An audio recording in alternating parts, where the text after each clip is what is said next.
Good morning, friends. Happy Monday. So today I wanted to show you the basic 3-card spread that I do when I draw cards in the morning, so that if you have a deck today, maybe you want to follow along with how I structure my reading. So traditionally, I do 3 cards. I do a card for a theme for the day, a card for something to embrace, and a card for something to release. Now, how do I feel about cards? And how should you feel about cards?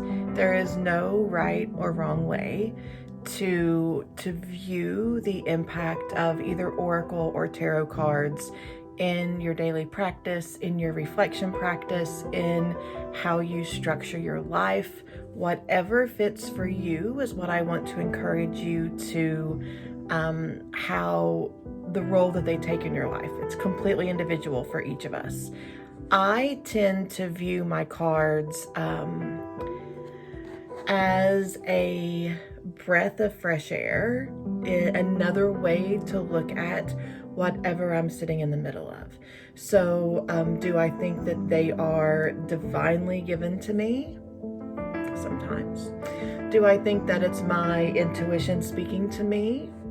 Sometimes. Do I think that it's simply glorified journal prompts? Sometimes. So even your view of your cards can change from day to day. Today, I am choosing, since I'm going to assume that some of you may only have one deck or one type of deck. Today, I'm only going to use one deck to show you this process. I am using the Soul Space Oracle. I have taken several cards out of this deck.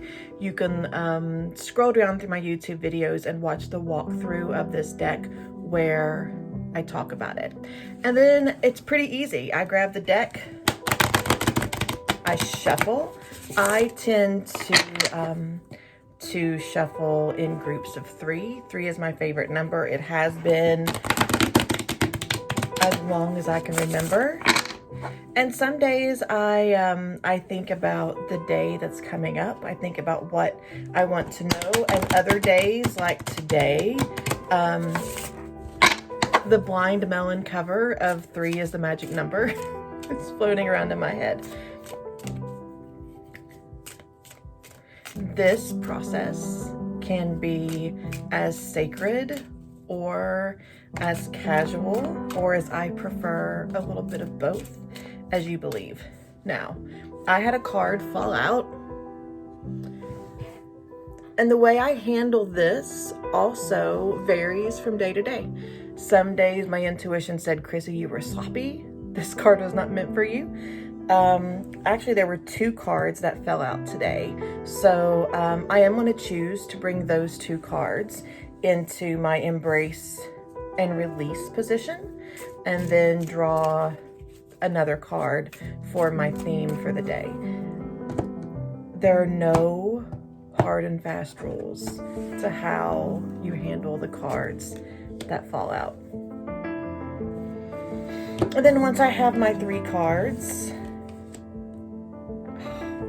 gosh, such a beautiful reading today. When I have my 3 cards, I allow myself to intuitively respond to them. So my theme for the day is typically the first card I draw. I look at it, the imagery, the words, if there are any, and let myself sit first with the theme card for the day. And then typically I would journal here. And then I look at the embrace and the release, which I am intentionally not showing you today. The embrace and the release as a pair. How do they communicate with each other? What are the similarities? What are the differences? Am I embracing something hard and releasing something easy? Are they both strengths, but one that I hold close and one that I send out into the world?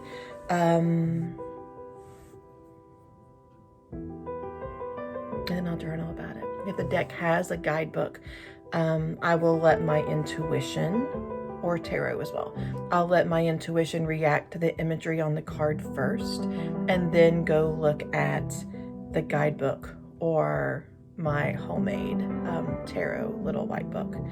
If I was drawing with 2 decks, I would have the theme for the day as from the Oracle deck, and the embrace and release from the tarot deck. So friends, that's how I structure my daily draw. 3 cards, theme in the middle, embrace on the left, release on the right. If you use this today, I would love to see what came up for you. Have a great day, and I'll see you tomorrow.